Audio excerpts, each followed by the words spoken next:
کیا نون الیکشن نہیں لڑتی Peoples party کے خلاف؟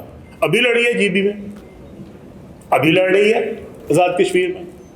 تو سیاست تو ہر ایک کی اپنی اپنی ہے، منشور ہمارا اپنا ہے. ٹھیک ہے، کل کو کیا ہوتا ہے کیا نہیں ہوتا انشاءاللہ تعالیٰ واٹس ایپ ہو سکتا ہے، ہمیں کسی اور کی ضرورت ہی نہ پڑے. آپ اس تقریب میں شامل ہوں گے جہاں پہ پرائم منسٹر صاحب حلف اٹھا رہے ہوں گے. تو ابھی سے فیوچر کی بات ہے، فیوچر تو میرے مالک کو پتہ ہے. ٹھیک ہے، لیکن انشاءاللہ تعالیٰ میں آپ کو اس کا یقین دلاتا ہوں کہ انشاءاللہ بھرپور طریقے سے ہم الیکشن لڑیں گے. بہت شکریہ.